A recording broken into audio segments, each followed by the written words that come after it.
Thank you very much for tuning in. I appreciate it. Today I want to address something that many people overlook for spiritual growth and for anyone who's pursuing this path of transcendence, of enlightenment. It is about sexual misconduct, adultery, and sexuality in general is misunderstood by a lot of people. And I've been wanting to share this for a long time, but I think I was hesitant. I thought it wasn't the right time to share it. But then the universe guided me to share this with you now. And that's why I'm doing it. Normally, I like to keep these things just to myself or for the few people who are willing to listen to them. But I was guided to share this with everyone here on this channel. So maybe it's going to be useful for you. Sexuality has been twisted and misused by humanity since the beginning of time. It has been misused by humanity and by the gods as well, by the deities that many of you worship, that many of you work with. The sole purpose of sexuality on a physical plane, on a physical level, is reproduction. It's not for pleasure. When you go to higher realms, when you go to the heavens, to the higher heavens, sexuality doesn't exist in sex form. That energy is not there anymore. Because reproduction doesn't exist anymore in heaven. The beings are born out of thin air. The lust of wanting to have sex doesn't exist when you're a higher being. But you might ask, you just mentioned that the gods misused it as well. I'm talking about the lower gods.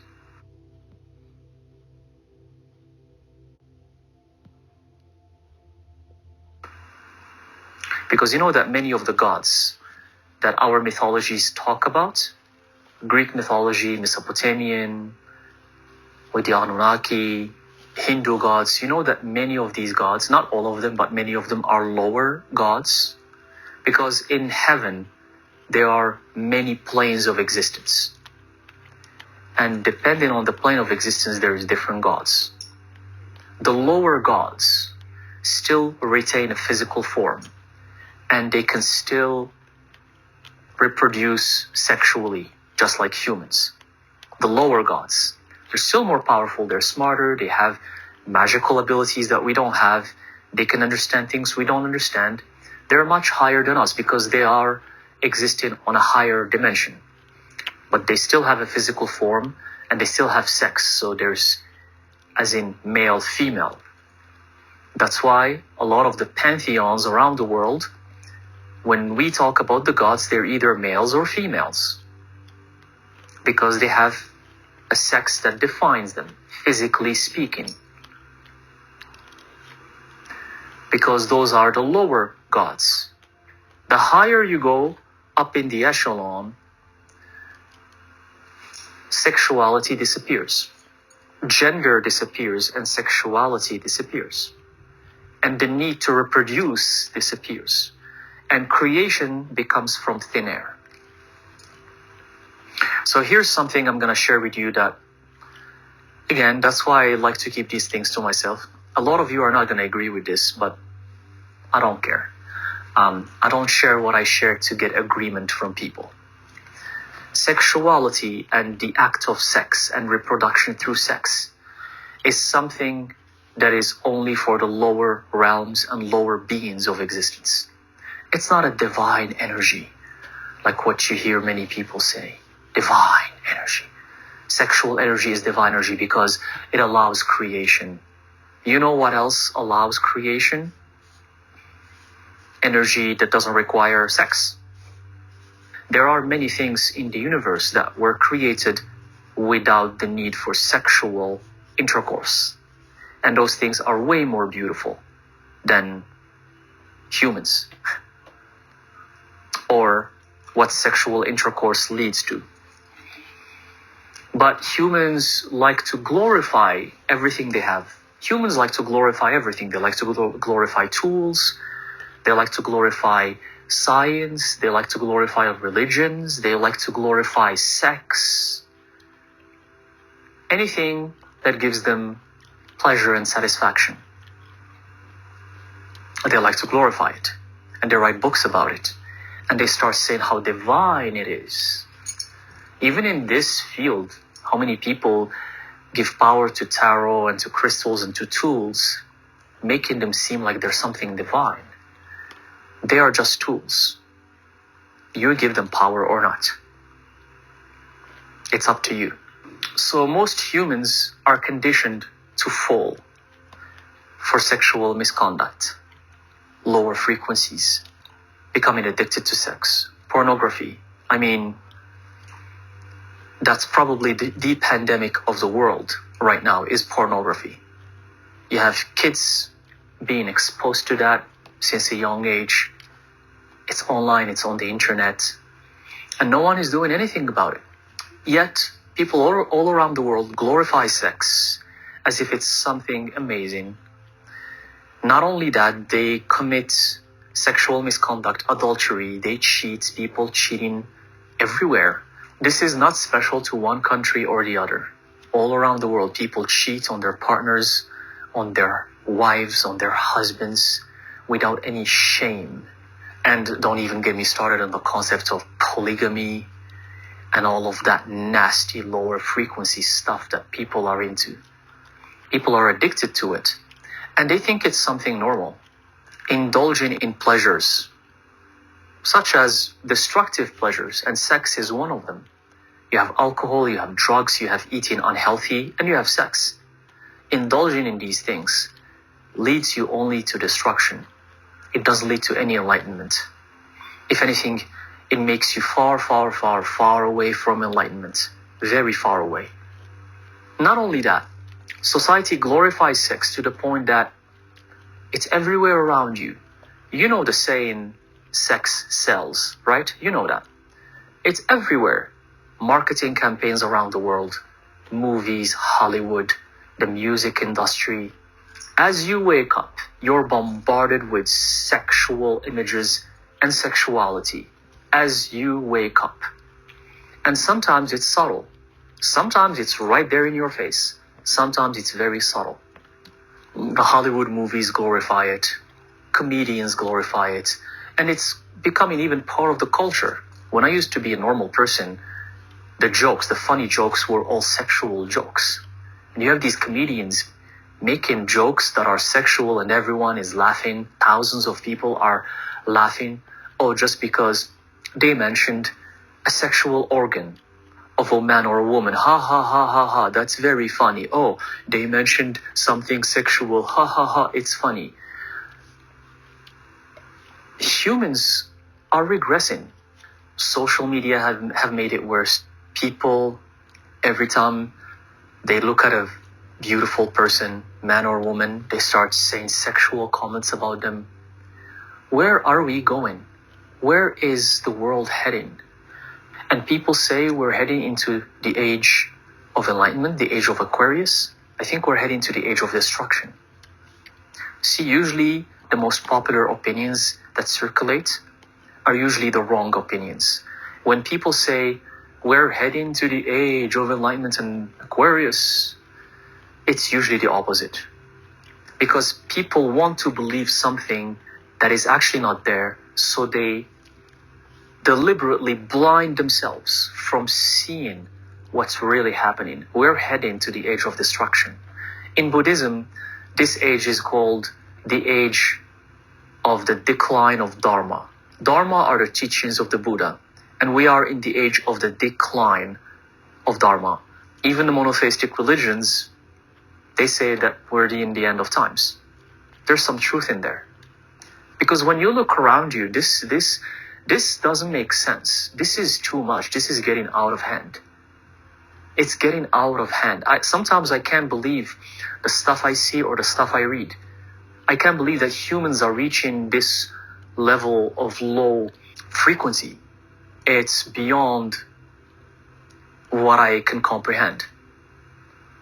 What happened to the eloquence of humanity, the sophistication of humanity, to being civilized, to being kind, to use your words kindly, to live with ethics, with principles. What happened to that? Of course, it's all gone. And it's getting worse and worse and worse. And sexuality is playing a big part of that. And there's nothing divine about sexuality. Nothing.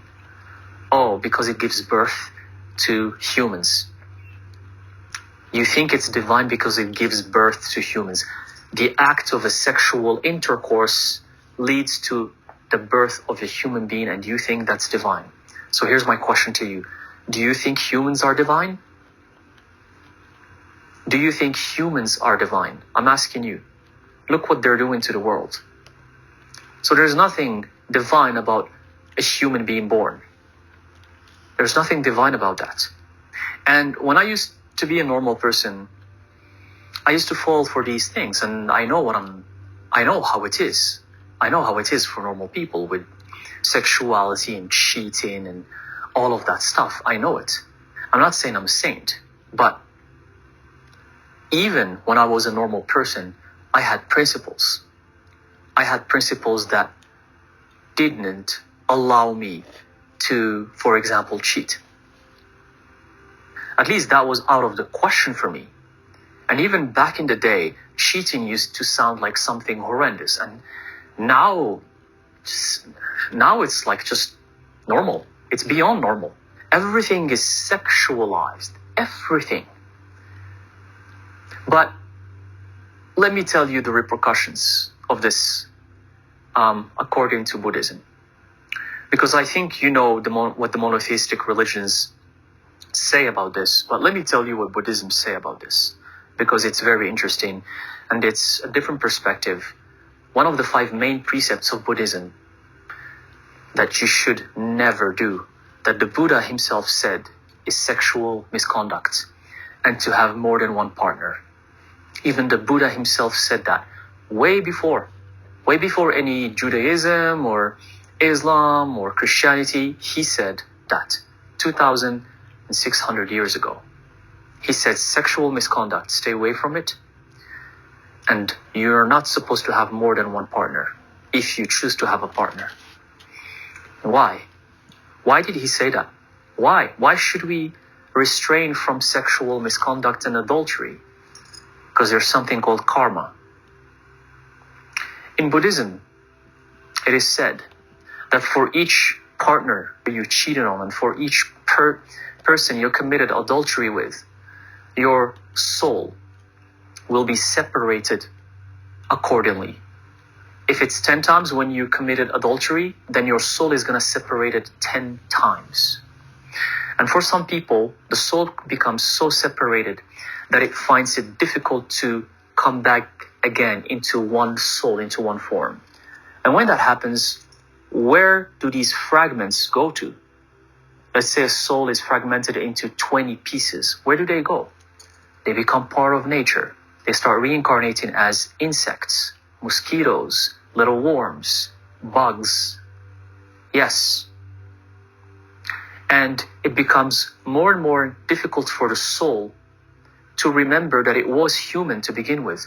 For example, if one of these fragments became a mosquito, when that mosquito dies, it only reincarnates as a mosquito again. It doesn't know how to go back to its original form.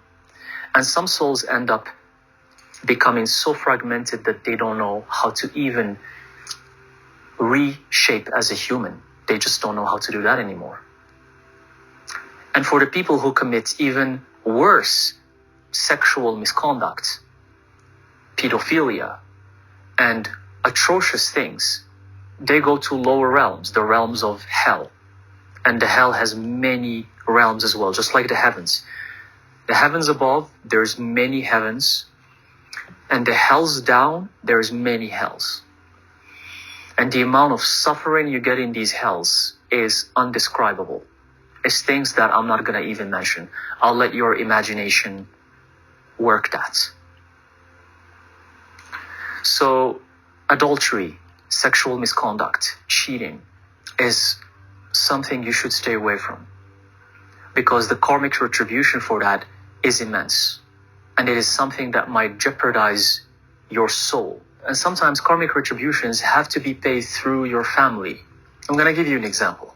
There was a man who had a beautiful family, and he had 2 kids, a beautiful wife, but then he became addicted to cheating, and he started cheating on the wife. Over time, many years have passed. The woman he was cheating with became pregnant, and now he's having a secret baby, but because of karma, he was busted. His secret wasn't a secret anymore, and everyone around knew that he was cheating. The wife ended up eventually knowing that he was cheating and that he even had a baby with the other woman. So the wife eventually decided to leave him, divorce, and take her kids with her. The man decided to go to the other woman with his new baby. When they started living together, she realized that he's not as rich as he was claiming it to be, that he's just making ends meet. When she learned that the guy is not actually a rich person, she left him with the baby. The outcome of that is he's alone. His life is destroyed. His family hates him. His wife hates him. His kids hate him. He lost everyone around him. People at work eventually knew. Because of that, he ended up getting fired. Because the boss of his company doesn't like people who cheat and who destroy their families. So he doesn't want to give an example that one of his workers, employees, is like that. So he ended up firing him. So he lost his job. His friends stopped talking to him as well, because they lost all of the respect that they had for him. But it doesn't go even there. It goes beyond there. His kids were immensely hurt, and their lives became miserable. Now, only the woman, only the wife, had to support them, so she was struggling. She was trying to get a couple jobs. They weren't having as much money as before, so they were struggling more. So now the kids are struggling as well. The kids are seeing their family being destroyed. They hate their father, but they're struggling at the same time. So even the kids are paying karma of their father. The father is watching their kids suffer, and he can't do anything about it because they don't want to talk to him even. They don't want to see him. They don't want to talk to him. As the kids grow up, they develop a traumatic experience. The daughter of the man who cheated, now she starts becoming attracted to toxic guys who cheat, just like her father. It's not her fault, but it's her subconscious that saw the behavior of her father, and now she's falling for toxic guys who treat her bad and who cheat on her. Look how this one man's, and this is just an example, how this one man's karmic retribution is echoing throughout his environment, his family, and it keeps going on to his kids. It's horrible. It's horrible. It's something that you don't want to have in your life. And this is just one example. And this is an example of karma you pay back while you're alive. I'm not talking about if you commit a sexual misconduct and you have to pay back the karma after your death. That's worse, because it's going to be more horrible, especially if you end up in one of the lower realms, the realms of the hells. That's why the Buddha warned about sexual misconduct and adultery. One man went to the Buddha and told him, "Please, dear Buddha, help me, because I have a beautiful wife that I loved so much, and I'm married to her, and I have a family with her. But right now I love another woman, and I can't stop thinking about her. And I don't want to sin. I don't want to mistreat my wife and cheat on her. What should I do?" The Buddha answered him, "Do you see those 3 candles over there?" I said, "Yes, I see them." The Buddha asked him, "Which one of those 3 candles is shining brighter?" The man responded, "They seem that they're all shining equally." So the Buddha asked him, "So which one is more beautiful out of those candles?" The man responded, "They're all equally beautiful." And then the Buddha told him, that's exactly how it is for the women. He said, this woman that you're in love with, you have these butterflies for her, and you're infatuated and you love her. And if you end up going to her and being with her, that is going to disappear. That infatuation, that love. And you're going to fall for another woman. And the same thing is going to happen with her. And then you're going to fall for another one, and another one, and another one. And that's how it is for people who think that they can't love one person because they're always chasing after what's shiny. They're chasing for something new, not knowing that when they attain that, they're going to repeat the cycle over and over and over. It's like having a new car, and then after a few months, you don't like it anymore, and you want another new car. And the same thing happens, and then a few months pass, and then you want another new car, and then a few months pass, and then you want another new car. That man, after hearing what the Buddha said, he told him, now I understand what you're saying. My wife is the only one for me, is the only one I love. And I will give her my whole life, and I will be with her forever. Because the man understood that chasing that thing or the pleasure, and it applies to sexuality too, is never gonna give you satisfaction. Because fulfillment and peace and harmony should be found within yourself. And that's the problem that happens to everyone around the world, because sex is just a pleasure. It's like shopping. It's like drugs. It's like alcohol. You're always chasing something. You're chasing pleasure. And that pleasure is momentary. It's like alcohol, because you think you're going to enjoy alcohol, but then once you're drunk, how are you going to enjoy it if you're drunk? We chase these pleasures, and then once we have them, we're not interested in them anymore, and we start chasing the next thing, and then chasing the next thing, and the next thing, and the next thing. Sexuality is not something divine. Otherwise, why do you think monks around the world choose a life of celibacy and renunciation? Why do you think monks cannot have sex? Why? Otherwise, if sex was divine, all the monks around the world should be able to have sex. Right? But sex is just like food. It's just something for pleasure. It's something that you just do to attain a momentary pleasure. That's all there is to it. No more, no less. Oh, but kids, I have kids, gives me babies. Yeah, then good luck with those kids. Go have kids. Tell me about how it is to raise them in this world right now. Tell me about it. Tell me about it. Especially in this day and age. Tell me how divine that is. Tell me how that's gonna make you closer to enlightenment. Oh, because it teaches me to love my kids. Really? Look at how the world is. You think parents really love their kids? It's more like they want to own their kids. It's ego. Most parents around the world just want their kids to be exactly what they want them to be. They think that their kids are little toys that they can control.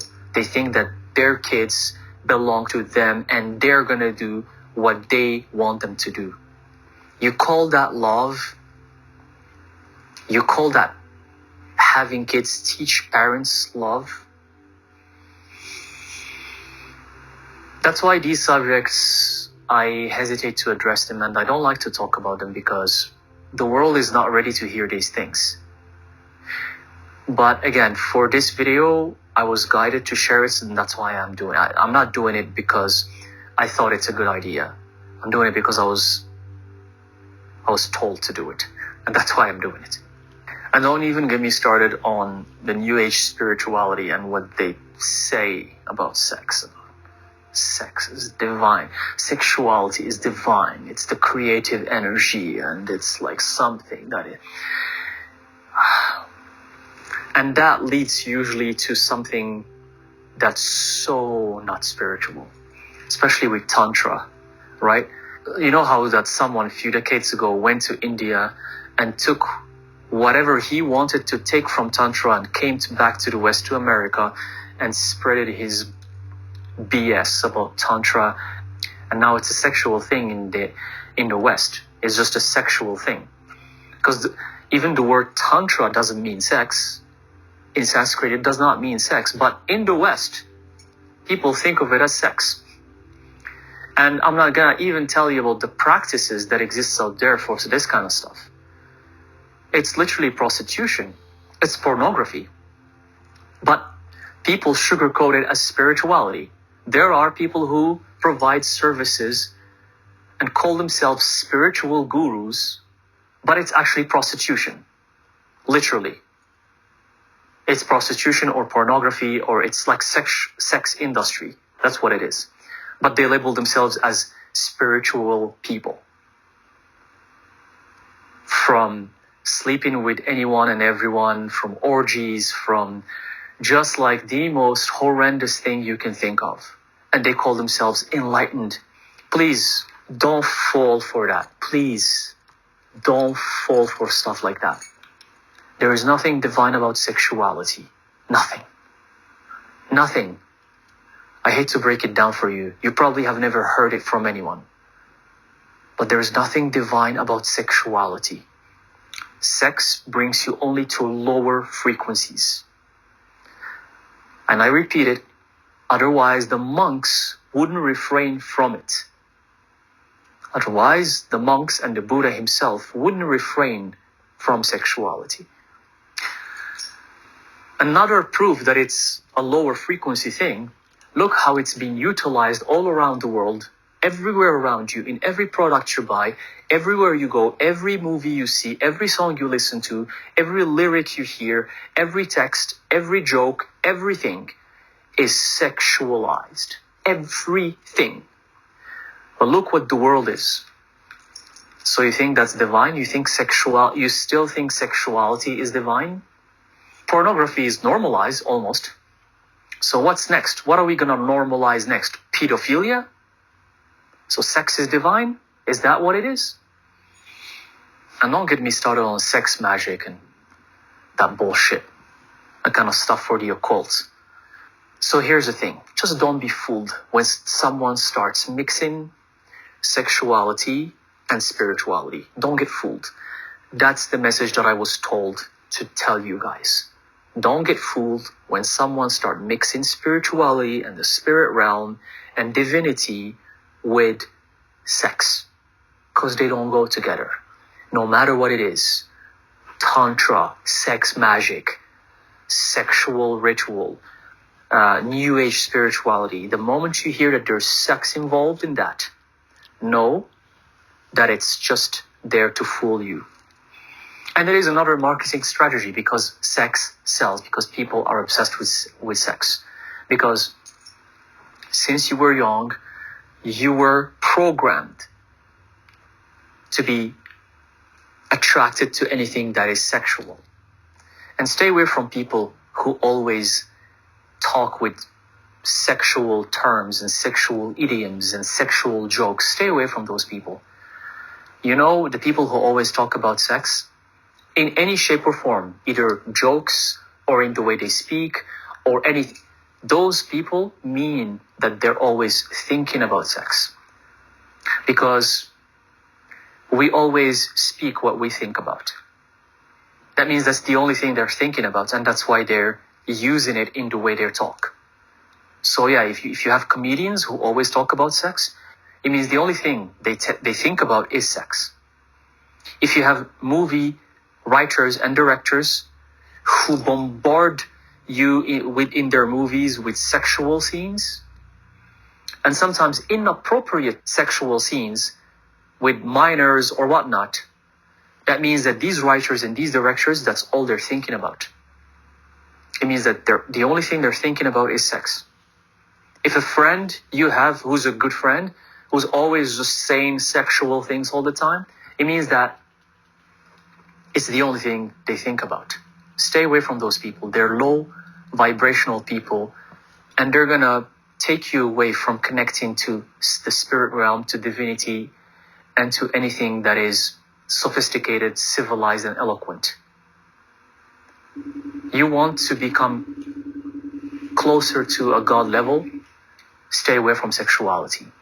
But the lower gods, they were obsessed with sex. That's why Zeus raped many women, Poseidon as well.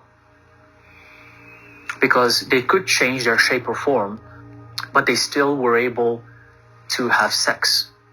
And that's why they were gods that did a lot of atrocious things.